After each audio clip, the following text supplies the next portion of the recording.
What are we about? What are we about? That's the question that we're really addressing with this series on our core values. Sure, as a community, we are about the teachings of unity. We're about spiritual truth. But when it comes down to Columbine Spiritual Center, a big indicator about what we are about is our core values, because they speak to what's important to us. What are we here to be about? And by discerning those as a group, as we have, then there's a certain responsibility that we're held to, a responsibility to begin to embody those very values, to continually be working on them and let them be our living expression. Because if we don't, then we become like the individual or the group that tells us they're about something, but that's not really what their actions say. And there's a certain hollowness, a lack of authenticity. And there's not a sense of being inspired or flourishing there. And so we review our core values, because life has a great way, a consistent way of distracting us and letting us forget what is important to us. What are those core values? Well, we have 5 of them: community, spirit-led, inspiration, authenticity, and inclusiveness. And last week we started out with community. And we got to see that community is actually a very inviting core value. It invites us into some pretty significant growth. The founders of our community were not only interested in creating a place of support for people to do their work, recognizing that true spiritual work is work that brings us to the edge of our comfort, that's vulnerable. But also, by inviting us into spiritual community, we're being invited to express who we are as spiritual beings, our true self, our true nature. And in that takes doing our spiritual work. It requires showing up and expressing ourselves in the community, being of service to the community, being in connection with others and working through all the challenges of that, going out into the world with what we've learned, and then getting to come back to our spiritual community for the support, for the sense of love that is inherent when people come together as their true nature. Today, we switch our focus then to spirit-led. What does it mean for you to be spirit-led? One of the ways that you can consider spirit-led is that through this core value, we are directly challenging the world's demand on us that life is lived from the outside in. That as human beings, we're only here to respond to what happens to us, that we are powerless, that we are victims. Spirit-led says, no, that as a spiritual being, we have the power to come forward in our life through being guided, through following the truth, and impact the world around us. We say, as the definition of this spirit-led value, we open ourselves to God's guidance and faithfully live it. We open ourselves to God's guidance and faithfully live it. And that when we say God's guidance, remember that we are the individualized expressions of spirit. And so we're really opening up to our nature, and we're opening up to the guidance that is inherent in that, guidance that comes from a consciousness, a mind, a power that is much greater than our individual ego self.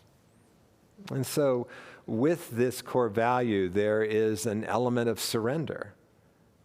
But there's also an element of literally getting out of the way.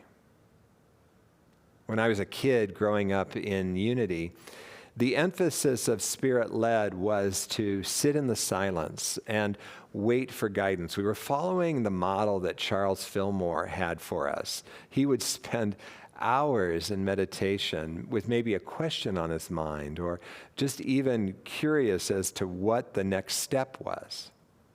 And he would wait for that still small voice to reveal something to him, which might come in the form of words or an image or just some kind of knowing. As I have progressed through my own spiritual path, Spirit-led has come to mean a lot more to me. I guess my definition has expanded, you might say. Yes, it's important to have an orientation towards the silence. But I've come to understand that all of us, in different ways, are Spirit-led, at least some of the time.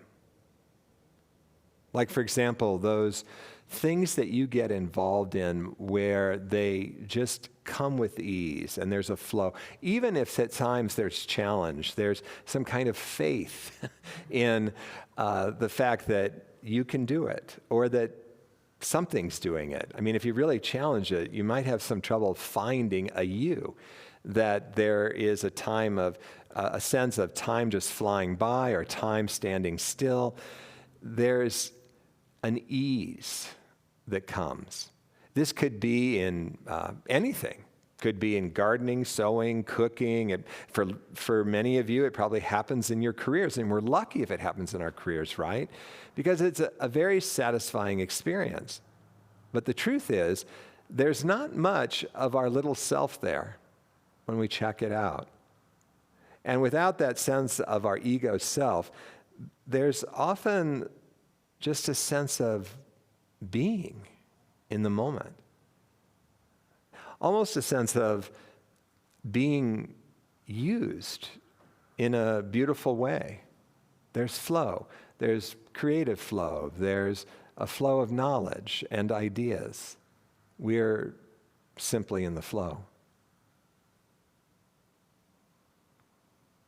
And so I went into this talk early in the week thinking, I wonder if Spirit-led is really a function of relaxing.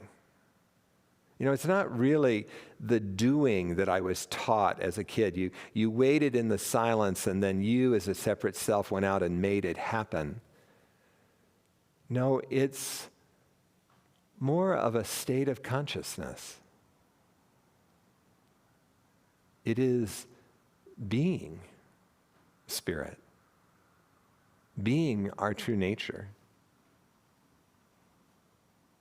So I was telling a friend of mine, David, about my conclusion, and he said, well, I get why you say it's relaxed. He says a lot of time I'm relaxed, but he said, do you remember when in my job as a chief financial officer, I was asked to step into the role of chief executive officer, CFO, when that position became empty? And he said the company at that time needed all sorts of change, but I am oriented around keeping the peace. So I went meeting after meeting, being tightened up, feeling like like there were steel bands around my belly. And yet, more often than not, in fact, most often, I said amazingly spot-on things that I hadn't even thought to say or rehearsed. They just happened in the moment. I felt the sense of being Spirit-led. I felt the sense of being used for good. And the sense that, in truth, I didn't really have to do it, that it was happening through me. And as we discussed that, I said to him, what do you think then is the key? And he said, well, I often refer to it as being open. And I added to that, it seems that there was some kind of space in your consciousness. For you see, in spiritual work, we're asking you not to reject any part of you. We do tell you to set some boundaries with parts of you that are demanding or controlling or judgmental, but not to reject. But we need to have space for all of it. And so often when we come into the spiritual journey, we're just tightened down around our ego structure. That's what we know. We just know ourselves as a separate self that's struggling to get by. As we begin to do our spiritual practice and work with the principles and work with our own woundedness, space can form. And in that space, we're allowing spirit to come forward and to live that spirit, just as my friend David did in those meetings. I also think it's interesting to consider all the different ways that we are guided, that we are invited to step more and more into a position of being spirit-led. Like David, isn't it interesting that David just liked being a chief financial officer? Sure, you have to get up and talk to the board every once in a while or to the company, but really you're the second row of leadership. But here he is, asked if he would serve as the interim CEO. And his first response was, no. Not that he said that out loud, but the whole... And I remember him calling me and saying, you can't believe it. They've asked me to step in as the interim. I said, well, are you going to do it? And he goes, well, of course I'm going to do it. Because there was enough space for him to hear the yes. I always laugh. Back when we used to do service assistance, many of you, and if you don't know what service assistance is, it was a little 5-minute talk that happened during the service. Many of you would share some incredibly inspiring stories with me, and I would say, hey, why don't you serve as a service assistant? Before there could be any chance to hear a yes, there'd be a no.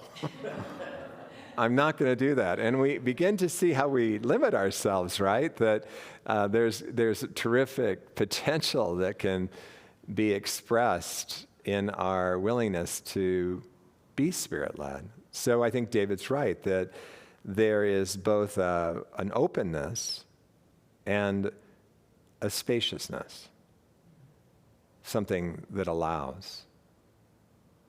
So in that asking, I was curious. I remember a quote from the Course in Miracles that said something along the lines, when your brother asks you to do something, don't put up a fit, don't defend, just say yes, right? And so I thought, I wonder what the explanation was, what the wording after that statement was. Was it in telling us that if we're willing, if we have the faith to know that we can step out in what it is that, the way that the guidance is coming to us in the form of asking us to do something or an opportunity, is it inviting us into that? So I went on the internet and started searching for that quote, and what I came up with is that in the new version of the Course in Miracles, they call it something outrageous, when you're asked to do something outrageous.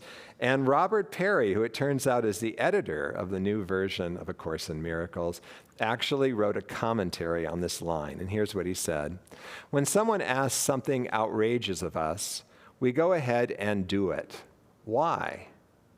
As an expression of relinquishing our investment, let's see if I can pick this up here, our investment in the world. We no longer believe that our salvation lies in external happenings. We no longer think happiness comes from controlling situations in order to save our ego. Let's see, what does it go?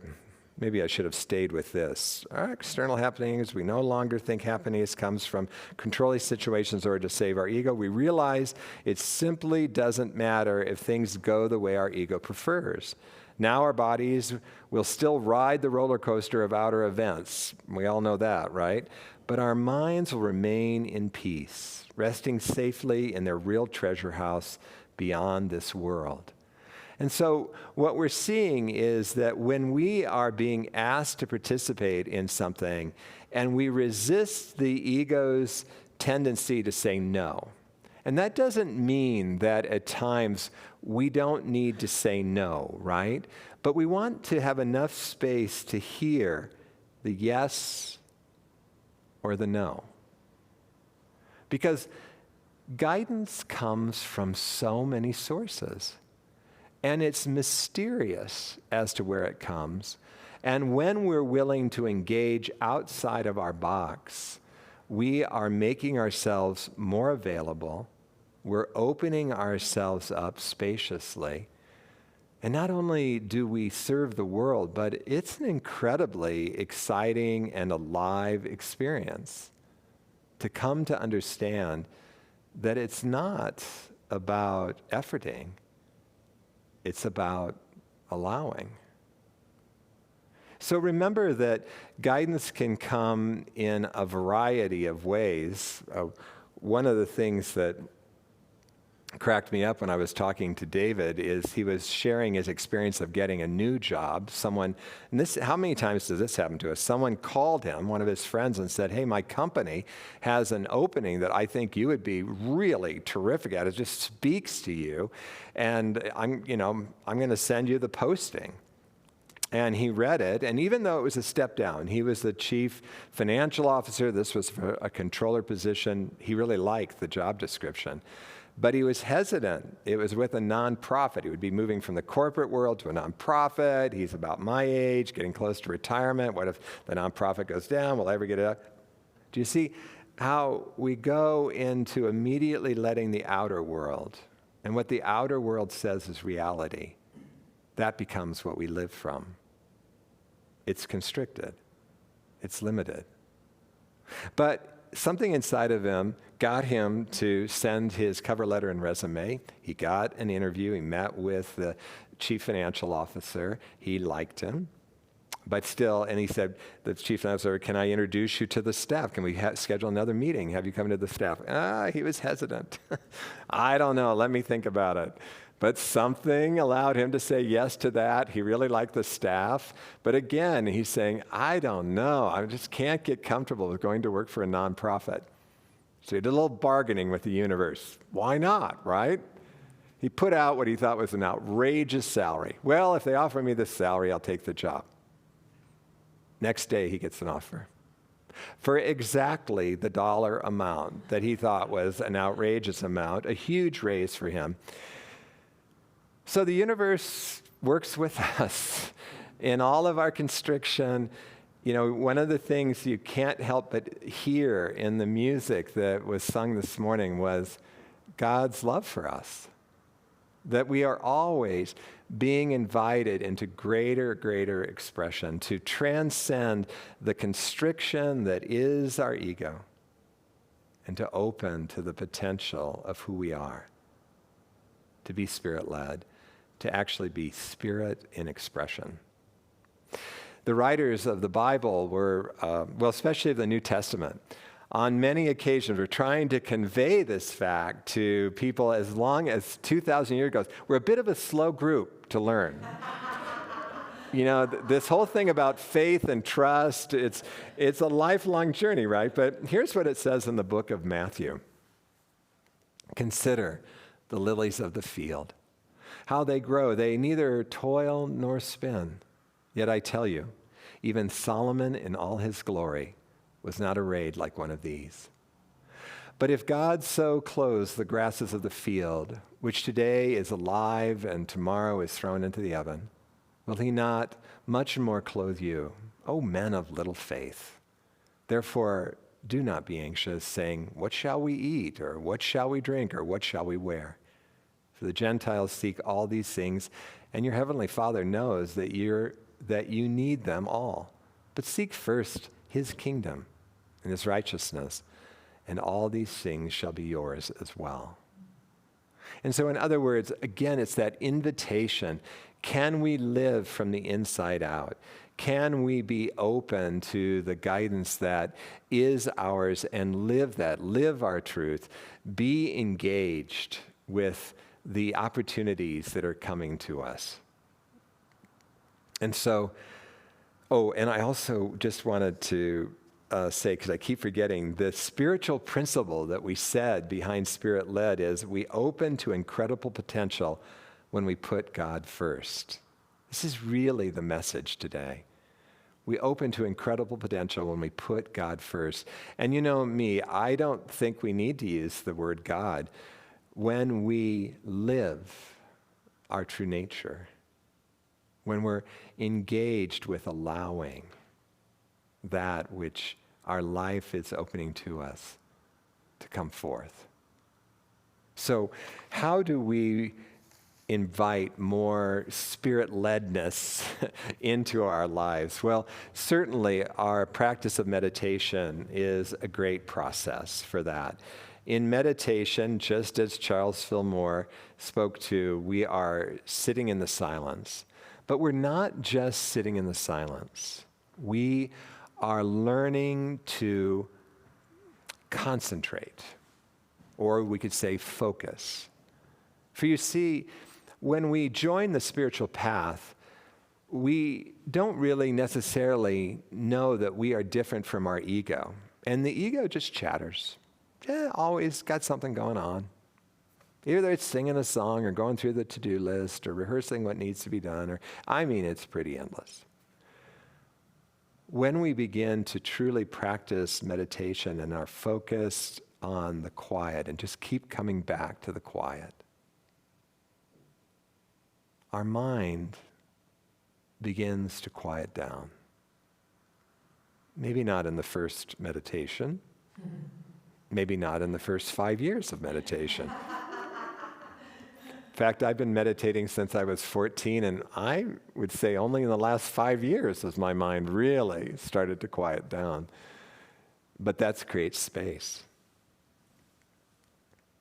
The other piece that I love is the RAIN process that we worked on this spring.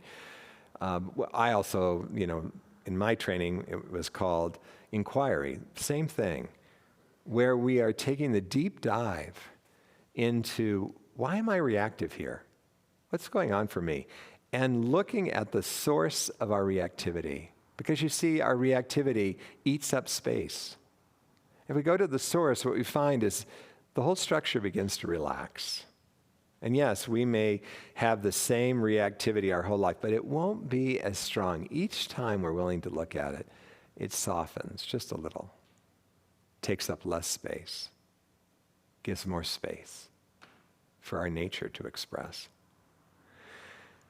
And then finally, I would encourage you, even if it's just this week, to focus on how quickly you're saying no. How powerful it is to pause. And as Charles Fillmore did, to ask a question. Is this mine to do? As scary as it may seem, as outrageous as it may seem, as impossible for me to do this, is this mine to do? What you very well may find is the spirit within you, expression of your very soul, says yes. It's not an easy journey. We'll fumble. As we learned last week from Brene Brown, we're not here to get it right. We're here to begin to do it right. It takes practice. But what we get to see through the process is new possibility for us, new capacity, new ways that our gifts can be expressed, new gifts, things we may not have even known about ourselves. And that we don't really do the work. It is the Christ within that does all work. And so take a deep breath. Make space, right? It's important to make some space. And we're going to move into a time of meditation.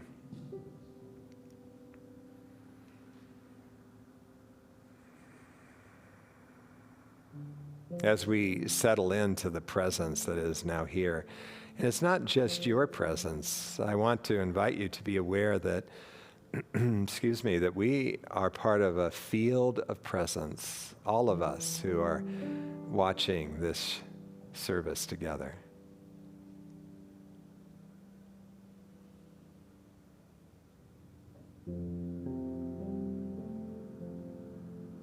We are truly loved.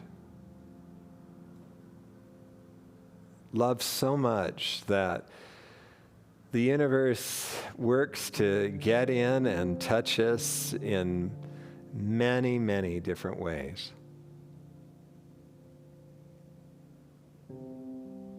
It speaks to us in the silence,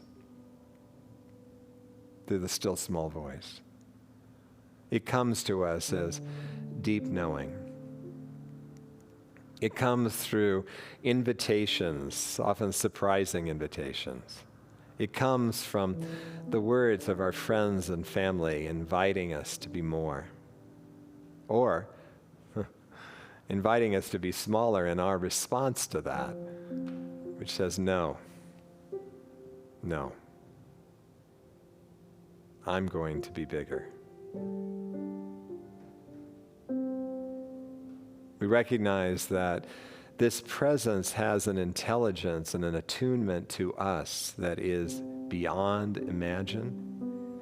It has the ability to synchronistically impact our lives beyond imagine. It is a total mystery. And how wonderful that it loves us at depth, loves everything about us, never judges us, only invites us, and never, never leaves us to stand alone. And so we're going to allow ourselves now to just rest in this presence, letting it bathe us with love and support, readying us to say yes.